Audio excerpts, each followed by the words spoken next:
Item ಯಾವುದೇ ಇರಲಿ try ಮಾಡಿ ಆಚಿ ಚಿಕನ್ ಮಸಾಲಾ. ಖ್ಯಾತ ಗಾಯಕಿ ಎಸ್ ಜಾನಕಿ ಇನ್ನಿಲ್ಲ. ಅಪೋಲೋ ಆಸ್ಪತ್ರೆಯಲ್ಲಿ ಇವರು ನಿಧನವನ್ನ ಹೊಂದಿದ್ದಾರೆ. ಸಾಕಷ್ಟು ಜನ ಇವರ ಅಭಿಮಾನಿಗಳು ಕಂಬನಿ ಬಿಡುತ್ತಿದ್ದಾರೆ. ಖ್ಯಾತ ಗಾಯಕಿ ಎಸ್ ಜಾನಕಿ ಇನ್ನಿಲ್ಲ.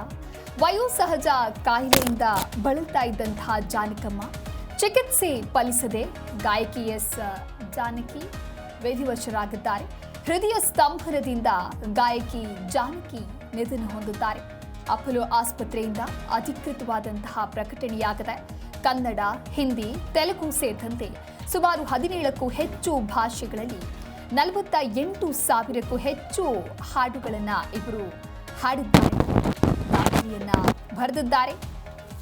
88 ವರ್ಷ ವಯಸ್ಸಿನ ಜಾನಕಿಯವರು ವಯೋಸಹಜ ಕಾಯಿಲೆಯಿಂದ ನಿಧನ ಹೊಂದಿದ್ದಾರೆ. ಎಸ್ ಜಾನಕಿಯವರು 1938ರ ಏಪ್ರಿಲ್ 23ರಂದು ಆಂಧ್ರ ಪ್ರದೇಶದ ಗುಂಟೂರು ಜಿಲ್ಲೆಯ ರೆಪ್ಪಲ್ಲಿ ಎಂಬ ಗ್ರಾಮದಲ್ಲಿ ಇವರು ಜನಿಸುತ್ತಾರೆ. 3ನೆಯ ವಯಸ್ಸಿನಲ್ಲಿ ಪೈಡಿಸ್ವಾಮಿ ಎಂಬುವರಲ್ಲಿ ಸಂಗೀತ ಅಭ್ಯಾಸವನ್ನ ಕೂಡ ಪ್ರಾರಂಭವನ್ನ ಮಾಡ್ತಾರೆ.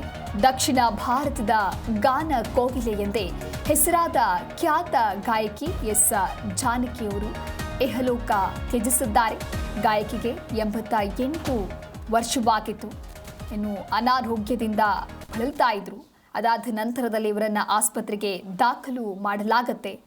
ಆದರೆ ಚಿಕಿತ್ಸೆ ಫಲಕಾರಿಯಾಗದೆ ಸಾವನ್ನಪ್ಪಿದ್ದಾರೆ. 1956ರಲ್ಲಿ ಆಕಾಶವಾಣಿ ನಡೆಸಿದ ಸಂಗೀತ ಸ್ಪರ್ಧೆಯಲ್ಲಿ ರಾಷ್ಟ್ರಪತಿ ಬಾಬು ರಾಜೇಂದ್ರ ಪ್ರಸಾದ್ ಅವರಿಂದ ಬಹುಮಾನವನ್ನ ಸ್ವೀಕರಿಸಿದ್ರು ಜಾನಕಿಯವರು. ಮುಂದೆ ಚೆನ್ನೈಗೆ ಬಂದು ಸಂದರ್ಶನವೊಂದರಲ್ಲಿ ಲತಾ ಮಂಗೇಶ್ಕರ್ ಹಾಗೆ ರಸಿಕ್ ಭಲಾಮ ಎಂಬ ಗೀತೆಯನ್ನ ಹಾಡಿ ಪ್ರಸಿದ್ಧ AVM ಸಂಸ್ಥೆಯವರ ಕಾಂಟ್ರಾಕ್ಟ್ ಅನ್ನ ಪಡಿತಾರೆ. ಈ ರೀತಿಯಾಗಿ ಸಂಗೀತದ ಅಭ್ಯಾಸವನ್ನ ಮಾಡಿದ್ರು ಎಸ್ ಜಾನಕಿಯವರು. ಅಪಾರವಾದಂತಹ ಅಭಿಮಾನಿ ಬಳಗವನ್ನ ಹೊಂದಿದ್ರು. ಗಾನ ಕೋಗಿಲೆ ಅಂತ ಹೇಳಿ ಖ್ಯಾತರಾಗಿದ್ದ, ಕನ್ನಡ ಚಿತ್ರ ರಸಿಕರ ಮನೆಮಾತಾಗಿದ್ದ ಹಾಗೆ ಒಂದು ಕಾಲದಲ್ಲಿ ಕನ್ನಡ ಸೇರಿದಂತೆ ದಕ್ಷಿಣ ಭಾರತ ಚಿತ್ರರಂಗದ ಹಿನ್ನೆಲೆ ಗಾಯನ ಲೋಕವನ್ನೇ ಆಳಿದ್ದಂತಹ ಪ್ರಸಿದ್ಧ ಹಿನ್ನೆಲೆ ಗಾಯಕಿ ಇವರು ಒಟ್ಟಾರೆಯಾಗಿ ಇಹಲೋಕ ತ್ಯಜಿಸಿದ್ದಾರೆ. ಮೈಸೂರಿನಲ್ಲೇ ಎಸ್ ಜಾನಕಿಯವರ ಅಂತ್ಯ ಸಂಸ್ಕಾರ ನೆರವೇರುತ್ತೆ. ಬೆಳಗ್ಗೆ 8 ಗಂಟೆಯಿಂದ ಅಂತಿಮ ದರ್ಶನಕ್ಕೆ ಈಗ ವ್ಯವಸ್ಥೆಯನ್ನ ಮಾಡಲಾಗ್ತಾ ಇದೆ. ಮಹಾರಾಜ ಕಾಲೇಜು ಮೈದಾನದಲ್ಲಿ ಅಂತಿಮ ನಮನವನ್ನು ಸಲ್ಲಿಸೋದಕ್ಕೆ ಸಕಲ ಸಿದ್ಧತೆಗಳು ಕೂಡ ಆಗ್ತಾ ಇದೆ. ಸಂಜೆ ನವೀನ್ ಫಾರ್ಮ್ ಹೌಸ್ನಲ್ಲಿ ಅಂತಿಮ ಸಂಸ್ಕಾರ ನೆರವೇರುತ್ತೆ. ಸಕಲ ಸರ್ಕಾರಿ ಗೌರವಗಳೊಂದಿಗೆ ಅಂತಿಮ ಸಂಸ್ಕಾರವನ್ನ ಮಾಡಲಾಗುತ್ತೆ. ಒಟ್ಟಾರೆಯಾಗಿ ಇದೀಗ ಅಂತಿಮ ನಮನವನ್ನ ಸಲ್ಲಿಸೋದಕ್ಕೆ ಅಭಿಮಾನಿಗಳು ಕೂಡ ಎಂಟ್ರಿಯನ್ನ ಕೊಡ್ತಾರೆ. ಮಹಾರಾಜ ಕಾಲೇಜು ಮೈದಾನದಲ್ಲಿ ಅಂತಿಮ ದರ್ಶನಕ್ಕೆ ಸಕಲ ರೀತಿಯಾದಂತಹ ತಯಾರಿಗಳು ಕೂಡ ನಡೀತಾ ಇದೆ. ಬೆಳಗ್ಗೆ 8 ಗಂಟೆಯಿಂದ ಅಂತಿಮ ದರ್ಶನಕ್ಕೆ ವ್ಯವಸ್ಥೆಯನ್ನ ಮಾಡಲಾಗಿದೆ. ಮೈಸೂರಿನಲ್ಲೇ ಎಸ್ ಜಾನಕಿಯವರ ಅಂತ್ಯ ಸಂಸ್ಕಾರ ನಡೆಯುತ್ತೆ. ಸಂಜೆ ನವೀನ್ ಫಾರ್ಮ್ ಹೌಸ್ ಏನಿದೆ ಆ ಒಂದು ಫಾರ್ಮ್ ಹೌಸ್ನಲ್ಲಿ ಅಂತಿಮ ಸಂಸ್ಕಾರಕ್ಕೂ ಕೂಡ ಸಿದ್ಧತೆಯನ್ನ ಮಾಡಿಕೊಳ್ಳಲಾಗಿದೆ. ಸಕಲ ಸರ್ಕಾರಿ ಗೌರವಗಳೊಂದಿಗೆ ಅಂತಿಮ ಸಂಸ್ಕಾರವನ್ನ ಮಾಡಲಾಗತ್ತೆ. 88 ವರ್ಷ ವಯಸ್ಸಾಗಿರುತ್ತೆ. ಬಹು ಅಂಗಾಂಗ ವೈಫಲ್ಯದಿಂದ ಇವರು ಬಳಲ್ತಾ ಇರ್ತಾರೆ. ಶನಿವಾರ ಆರೋಗ್ಯ ಹದಗೆಟ್ಟಂತ ಕಾರಣ ಆಸ್ಪತ್ರೆಗೆ ನೆನೆ ದಾಖಲಾಗ್ತಾರೆ. ಸಂಜೆ 7:30 ವಿಧಿವಶರಾಗ್ತಾರೆ. ಅವರ ನಿಧನಕ್ಕೆ ಇದೀಗ ಸಾಕಷ್ಟು ಗಣ್ಯರು, ಸಂಗೀತಾಸಕ್ತರು ಆಘಾತವನ್ನು ವ್ಯಕ್ತಪಡಿಸಿದ್ದಾರೆ. ಭಾನುವಾರ ಅಂದರೆ ಇವತ್ತು ಅಂತ್ಯಕ್ರಿಯೆ ನಡೆಯುತ್ತೆ. ಅಂತಿಮ ದರ್ಶನಕ್ಕೂ ಕೂಡ ಈಗಾಗಲೇ ಸಿದ್ಧತೆಗಳು ನಡೀತಾ ಇದೆ. ಸಾವಿನ ಬಗ್ಗೆ ಅಪೋಲೋ ಆಸ್ಪತ್ರೆ ಇದೀಗ ಪ್ರಕಟಣೆಯನ್ನ ಮಾಡಿದೆ. ಕಾಲು ನೋವು ಜಾಸ್ತಿ ಆದಂಥ ಕಾರಣ ಎಸ್ ಜಾನಕಿ ಅವರನ್ನ ಶನಿವಾರ ಮಧ್ಯಾಹ್ನ 12:49ಕ್ಕೆ ಮೈಸೂರಿನ ಅಪೋಲೋ BGS ಆಸ್ಪತ್ರೆಗೆ ದಾಖಲಿಸಲಾಗಿತ್ತು. ಆಸ್ಪತ್ರೆಗೆ ದಾಖಲಿಸಿದಾಗ ಅವರ ಸ್ಥಿತಿ ಬಹಳ ಗಂಭೀರವಾಗಿತ್ತು. ಅವರನ್ನು ತಕ್ಷಣವೇ ತಪಾಸಣೆ ಮಾಡ್ತಾರೆ. ಹೆಚ್ಚಿನ ನಿರ್ವಹಣೆಗಾಗಿ ತೀವ್ರ ನಿಗಾ ಘಟಕಕ್ಕೆ ಸ್ಥಳಾಂತರಿಸಲಾಗುತ್ತೆ. ಪರಿಣತ ವೈದ್ಯರ ತಂಡದ ತೀವ್ರ ವೈದ್ಯಕೀಯ ಆರೈಕೆ ಮತ್ತು ನಿರಂತರವಾದಂತಹ ಮೇಲ್ವಿಚಾರಣೆಯ ಹೊರತಾಗಿಯೂ ಕೂಡ ಚಿಕಿತ್ಸೆ ಸಮಯದಲ್ಲಿ ಹೃದಯ ಸ್ತಂಭನ ಉಂಟಾಗತ್ತೆ. ಸಂಜೆ 7:30 ಅನ್ನುವಷ್ಟರಲ್ಲಿ ನಿಧನ ಹೊಂದುತ್ತಾರೆ. ಕುಟುಂಬದ ಪರವಾಗಿ ಇನ್ಸ್ಟಾಗ್ರಾಮ್ ಮೂಲಕವಾಗಿಯೂ ಕೂಡ ಸುದ್ದಿಯನ್ನು ಹಂಚಿಕೊಳ್ತಾರೆ ಅವರ ಮೊಮ್ಮಗಳು ಅಪ್ಸರಾ ವೈಥುಲ್ಯ. ನನ್ನ ಪ್ರೀತಿಯ ಅಜ್ಜಿ ಮತ್ತು ದಂತಕತೆ ಗಾಯಕಿ ಎಸ್ ಜಾನಕಿ ಅವರ ನಿಧನ ವಾರ್ತೆಯನ್ನು ಹಂಚಿಕೊಳ್ಳೋದಕ್ಕೆ ದುಃಖವಾಗ್ತಾ ಇದೆ ಅನ್ನೋದಾಗಿಯೂ ಕೂಡ ಹೇಳ್ಕೊಳ್ತಾರೆ.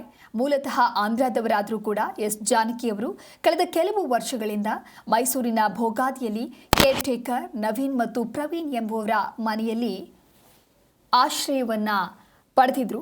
ಅವರನ್ನು ನೋಡೋದಕ್ಕೂ ಕೂಡ ಯಾರಿಗೂ ಬಿಡ್ತಾ ಇರಲಿಲ್ಲ. ಒಟ್ಟಾರೆ ತೀವ್ರ ಅನಾರೋಗ್ಯದಿಂದ ಬಳಲ್ತಾ ಇದ್ರು. ಕೆಲವು ದಿನದಿಂದ ಬಹು ಅಂಗಾಂಗ ವೈಫಲ್ಯದಿಂದ ಎಸ್ ಜಾನಕಿ ಅವರಿಗೆ ಸಮಸ್ಯೆ ಆಗಿತ್ತು. ಕಾಲು ನೋವು ಕೂಡ ಜಾಸ್ತಿ ಆಗಿತ್ತು. ಈ ಒಂದು ಕಾರಣದಿಂದ ನಿನ್ನೆ ಮೈಸೂರಿನ ಅಪೋಲೋ ಆಸ್ಪತ್ರೆಗೆ ದಾಖಲಿಸ್ತಾರೆ. ಚಿಕಿತ್ಸೆಯನ್ನು ನೀಡಲಾಗತ್ತೆ. ನಿನ್ನೆ ಸಂಜೆ ಆದಂಥ ಸಂದರ್ಭದಲ್ಲಿ ಆಸ್ಪತ್ರೆಯ ಸಮೀಪ ಸಾಕಷ್ಟು ಜನ ಅಭಿಮಾನಿಗಳು ಕೂಡ ಇವರನ್ನು ನೋಡೋದಕ್ಕಾಗಿ ಜಮಾಯಿಸ್ತಾರೆ. ಮಧ್ಯಾಹ್ನ 12:49ಕ್ಕೆ ಐಸಿಯುಗೆ ದಾಖಲು ಆಗಿ ಸಂಜೆಯವರೆಗೂ ಕೂಡ ಅಲ್ಲಿಯೇ ಚಿಕಿತ್ಸೆಯನ್ನು ನೀಡಲಾಗತ್ತೆ. ಪರಿಣತ ವೈದ್ಯರ ತಂಡ ಚಿಕಿತ್ಸೆ ನೀಡ್ತಾ ಇರುವಾಗಲೇ ಹೃದಯಾಘಾತ ಇವರಿಗೆ ಸಂಭವಿಸಿದೆ.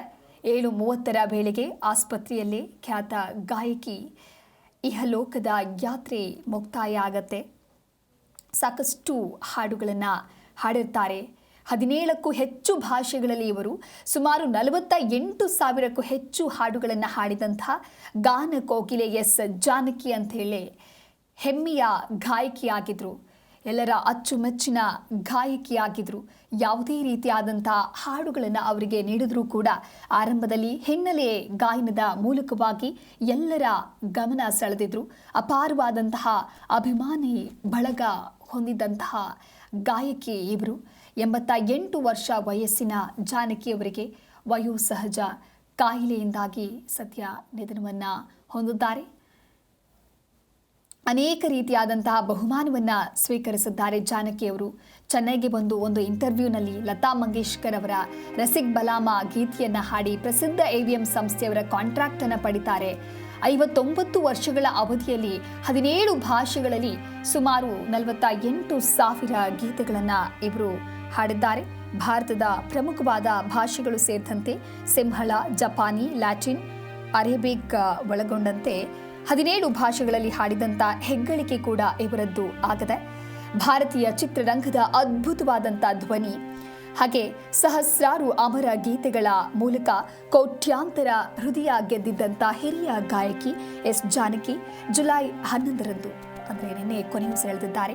ವಯೋಸಹಜ ಕಾಯಿಲೆಯಿಂದ ಬಳಲ್ತಾ ಇದ್ದ 88 ವರ್ಷದ ಜಾನಕಿ ಅಮ್ಮ ಮೈಸೂರಿನ ಅಪೋಲೋ ಆಸ್ಪತ್ರೆಯಲ್ಲಿ ನಿಧನರಾಗಿದ್ದು, ಅವರ ಅಗಲಿಕೆಯಿಂದ ಸಂಗೀತ ಲೋಕದ ಮಹಾನ್ ಯುಗವೊಂದು ಮುಕ್ತಾಯಗೊಂಡಂತಾಗಿದೆ. ಗುಂಟೂರಿನಿಂದ ಚೆನ್ನೈನವರೆಗೆ ಇವರ ಗಾನ ಯಾನ ಸಾಗಿತ್ತು.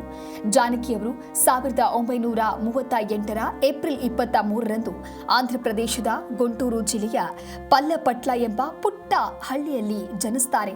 ಬಾಲ್ಯದಿಂದಲೇ ಸಂಗೀತದ ಕಡೆಗೆ ಇವರು ಅಪಾರವಾದಂಥ ಒಲವನ್ನು ಹೊಂದಿರ್ತಾರೆ. ಶಾಸ್ತ್ರೀಯ ಸಂಗೀತಗಾರರಾದ ಪೈಡಿಸ್ವಾಮಿ ಅವರಿಂದ ಸಂಗೀತದ ಆರಂಭಿಕ ಪಾಠಗಳನ್ನು ಕಲಿತಾರೆ. ಸಂಗೀತ ಕ್ಷೇತ್ರದಲ್ಲಿ ದೊಡ್ಡ ಸಾಧನೆಯನ್ನ ಮಾಡಬೇಕೆಂಬ ಅಚಲವಾದ ಕನಸಿನೊಂದಿಗೆ ಜಾನಕಿಯವರು ತಮ್ಮ 20ನೇ ವಯಸ್ಸಿನಲ್ಲೇ ಅಂದಿನ ಮದ್ರಾಸ್ ನಗರಕ್ಕೆ ಹೆಜ್ಜೆ ಇಡ್ತಾರೆ. ಅಲ್ಲಿಂದ ಆರಂಭವಾದ ಅವರ ಗಾಯನದ ಪಯಣ ಭಾರತೀಯ ಚಿತ್ರರಂಗದ ಇತಿಹಾಸದಲ್ಲೇ ಹೊಸ ದಾಖಲೆಯನ್ನ ಬರೆಯಿತು. ಭಾಷೆಯ ಗಡಿ ದಾಟಿದ 48,000 ಗೀತೆಗಳು ಇವರದ್ದು. ಎಸ್ ಜಾನಕಿಯವರ ಕಂಠಸಿರಿಗೆ ಯಾವುದೇ ಭಾಷೆಯ ಗಡಿ ಇರಲಿಲ್ಲ. ಯಾವುದೇ ಭಾಷೆಯಾದರೂ ಕೂಡ ಬಹಳ ಸೊಗಸಾಗಿ ಹಾಡ್ತಾ ಇದ್ರು.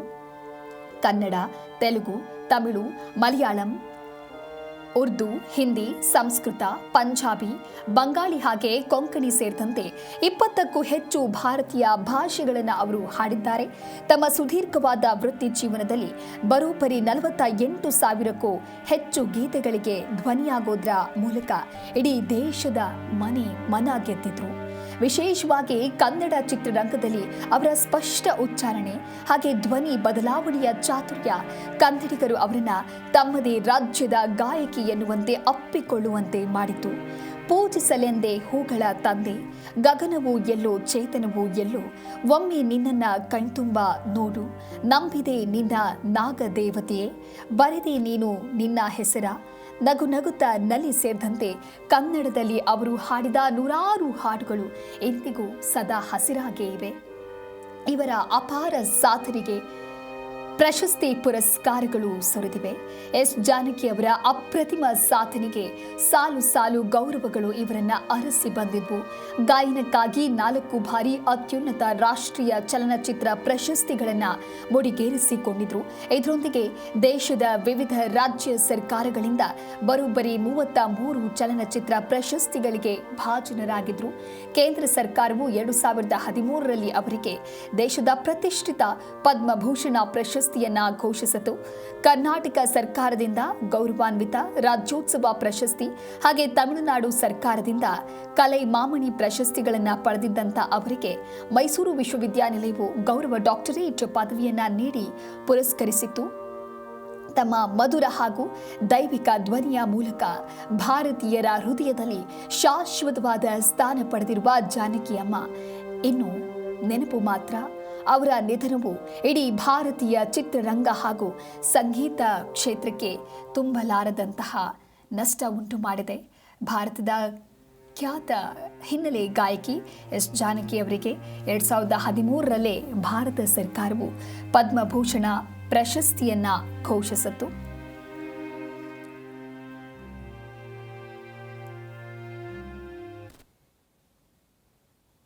ಈ ಕುರಿತು ಮತ್ತಷ್ಟು ಮಾಹಿತಿಯನ್ನು ನೀಡ್ತಾರೆ ನಮ್ಮ ಪ್ರತಿನಿಧಿ ಜನಾರ್ದನ್ ಹೆಬ್ಬಾರ್. ಲೈವ್ನಲ್ಲಿ ಜಾಯ್ನ್ ಆಗ್ತಾ ಇದ್ದಾರೆ. ಹೆಬ್ಬಾರ್, ಖ್ಯಾತ ಗಾಯಕಿ ಎಸ್ ಜಾನಕಿ ಅವರು ಇನ್ನಿಲ್ಲ ಅನ್ನುವಂತಹ ಸುದ್ದಿ ನಿಜಕ್ಕೂ ಕೂಡ ಒಂದು ರೀತಿ ಬಹಳಷ್ಟು ದೊಡ್ಡ ಆಘಾತ. ಒಟ್ಟಾರೆಯಾಗಿ ಇವರ ಅಂತಿಮ ನಮನಕ್ಕಾಗಿ ಯಾವ ರೀತಿಯಾದಂಥ ವ್ಯವಸ್ಥೆಯನ್ನು ಮಾಡಲಾಗಿದೆ ಹೆಬ್ಬಾರ್?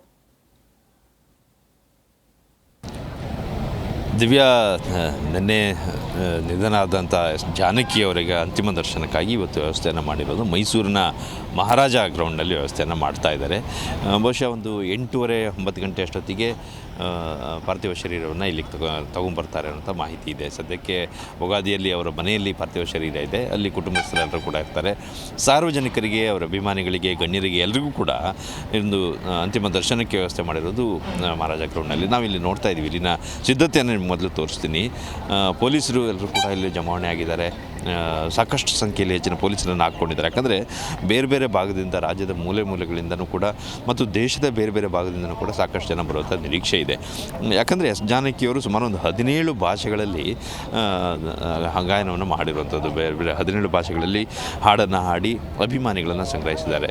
ಹಾಗಾಗಿ ಕೇರಳ, ಆಂಧ್ರ, ತಮಿಳುನಾಡು ಮತ್ತು ಕರ್ನಾಟಕ ಈ ಭಾಗದಲ್ಲಂತೂ ಅತಿ ಹೆಚ್ಚಿನ ಜನ ಅಭಿಮಾನಿಗಳು ಇಲ್ಲಿ ಬರುವಂಥ ನಿರೀಕ್ಷೆ ಇದೆ. ಆ ಕಾರಣಕ್ಕಾಗಿ ಈ ರೀತಿಯ ಒಂದು ವ್ಯವಸ್ಥೆಯನ್ನು ಮಾಡಲಾಗಿದೆ. 1000ಕ್ಕೂ ಹೆಚ್ಚು ಪೊಲೀಸರನ್ನು ಹಾಕ್ತಾ ಇದ್ದಾರೆ. ಸುತ್ತಲೂ ಕೂಡ ಸಿದ್ಧತೆಯನ್ನು ಮಾಡ್ಕೊಳ್ತಾ ಇದ್ದಾರೆ. ಇನ್ನು ಈ ಕಡೆಯಲ್ಲಿ ಸ್ಟೇಜ್ ಸಿದ್ಧತೆಯನ್ನು ಕೂಡ ನಾವು ನೋಡ್ತೀವಿ, ತೋರಿಸ್ತೀನಿ ನಿಮಗೆ. ದಿವ್ಯಾ, ಸ್ಟೇಜ್ ವ್ಯವಸ್ಥೆಯನ್ನು ಮಾಡಲಾಗಿದೆ. ಸುತ್ತಲೂ ಕೂಡ ಬರುವಂಥ ಜನರಿಗೆ ಒಂದು ಲೈನ್ನಲ್ಲಿ ಬರಲಿಕ್ಕೆ ವ್ಯವಸ್ಥೆಯನ್ನು ಮಾಡ್ಕೊಂಡಿದ್ದಾರೆ ಪೊಲೀಸರು.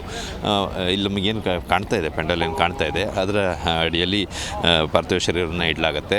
ಬಂದು ಹೋದಂಥವರಿಗೆ ಅಲ್ಲಿ ಆ ಜಾಗದಲ್ಲಿ ಸ್ವಲ್ಪ ಎತ್ತರದಲ್ಲಿ ಪ್ಲೇಸನ್ನು ಮಾಡಿದ್ದಾರೆ. ಬಂದು ಅಲ್ಲಿ ಅಂತಿಮ ದರ್ಶನವನ್ನು ಮಾಡಿ ನಮನ ಮಾಡಿ ಹೋಗಲಿಕ್ಕೆ ವ್ಯವಸ್ಥೆಯನ್ನು ಮಾಡ್ಕೊಂಡಿದ್ದಾರೆ.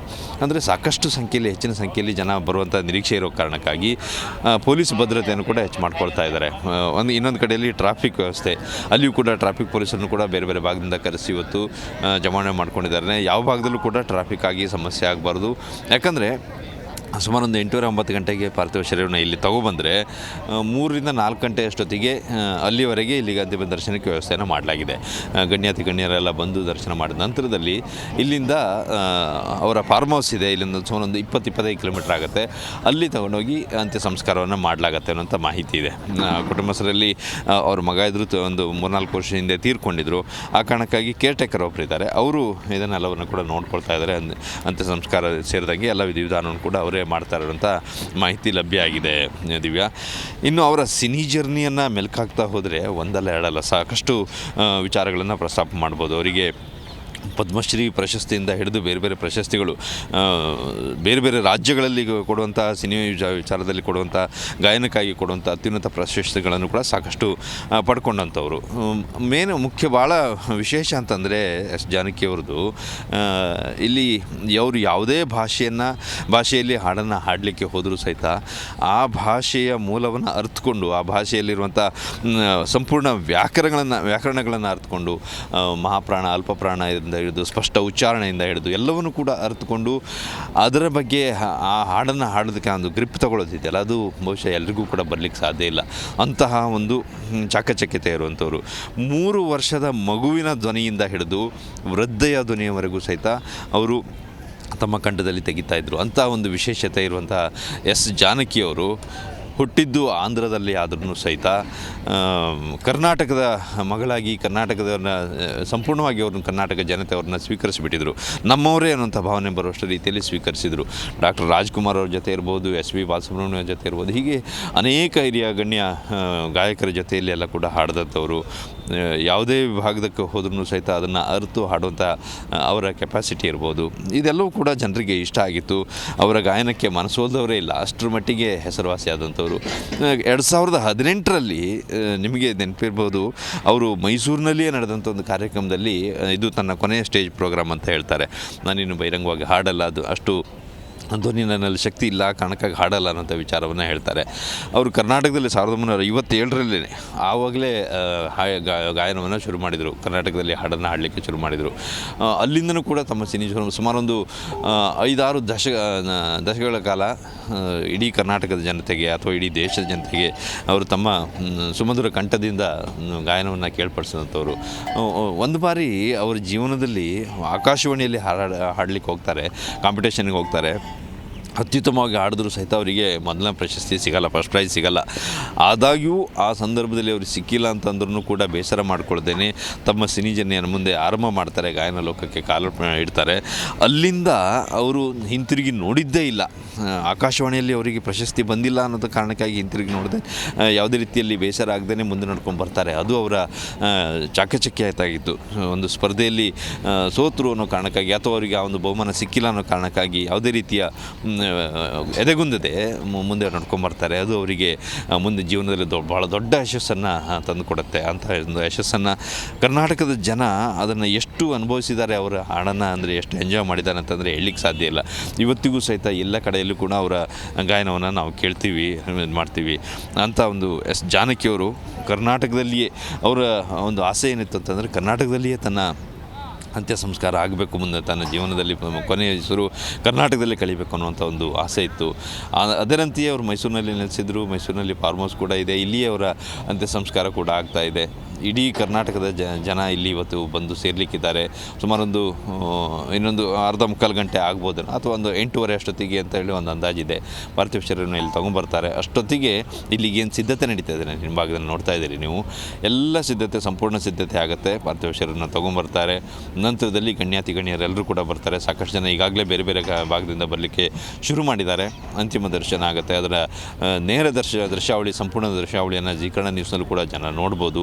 ಒಂದು ವೇಳೆ ಇಲ್ಲಿಗೆ ಬರಲಿಕ್ಕೆ ಸಾಧ್ಯ ಆಗದೇ ಇದ್ದಂಥವರು ಮನೆಯಲ್ಲೇ ಕೂತು ಅಂತಿಮ ದರ್ಶನವನ್ನು ಮಾಡ್ಕೊಳ್ಳಿಕ್ಕೂ ಕೂಡ ಇಲ್ಲಿ ಅವಕಾಶ ಇರುತ್ತೆ. ಮಧ್ಯಾಹ್ನ 3-4 ಗಂಟೆ ನಂತರದಲ್ಲಿ ಅಂತ್ಯ ಸಂಸ್ಕಾರಕ್ಕೆ ಇಲ್ಲಿಂದ ಕರ್ಕೊಂಡು ಹೋಗುತ್ತೆ. ಇವತ್ತು ಸಂಜೆ ಒಳಗಡೆ ಒಂದು 6 ಗಂಟೆ ಅಷ್ಟೊತ್ತಿಗೆ ಅಂತ್ಯ ಸಂಸ್ಕಾರ ಆಗುತ್ತೆ ಅನ್ನೋಂಥ ಮಾಹಿತಿ ಇದೆ. Divya, okay, thank you Hebbar ನಿಮ್ಮೆಲ್ಲ ಮಾಹಿತಿಗಾಗಿ.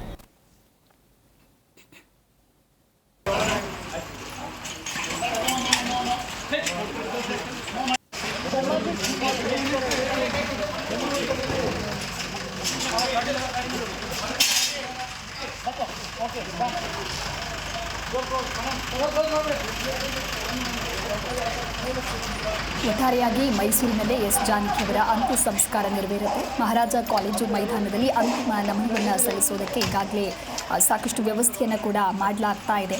ಇನ್ನು ಸಾಕಷ್ಟು ಜನ ಅಭಿಮಾನಿಗಳು ಕೂಡ ಬರುವಂತಹ ಸಂಖ್ಯೆ ಇದೆ. ಭದ್ರತೆಗಾಗಿಯೂ ಕೂಡ ಇದೀಗ ಪೊಲೀಸರು ತಮ್ಮ ಕರ್ತವ್ಯವನ್ನು ಮಾಡ್ತಾ ಇದ್ದಾರೆ. 1938ರ ಏಪ್ರಿಲ್ 23ರಂದು ಆಂಧ್ರ ಪ್ರದೇಶದ ಗುಂಟೂರು ಜಿಲ್ಲೆಯ ರೆಪ್ಪಲ್ಲೆ ಎನ್ನುವಂತಹ ಗ್ರಾಮದಲ್ಲಿ ಇವರು ಜನಿಸಿದ್ರು. ನಮ್ಮ ಪ್ರತಿನಿಧಿ ಹೆಬ್ಬಾರ್ ಕೂಡ ಈ ಕುರಿತಾಗಿ ಮಾಹಿತಿಯನ್ನು ನೀಡ್ತಾ ಇದ್ರು. ಮೈಸೂರು ಅಂತ ಹೇಳಿದ್ರೆ ಅವರಿಗೆ ಅಪಾರವಾದಂತಹ ಪ್ರೀತಿ ಇತ್ತು. ದಕ್ಷಿಣ ಭಾರತದ ಗಾನಕೋಕಿಲೆ ಅನ್ನುವಂಥ ಹೆಸರನ್ನು ಪಡೆದು ಎಸ್ ಜಾನಕಿಯವರು ಇಹಲೋಕವನ್ನು ತ್ಯಜಿಸುತ್ತಾರೆ.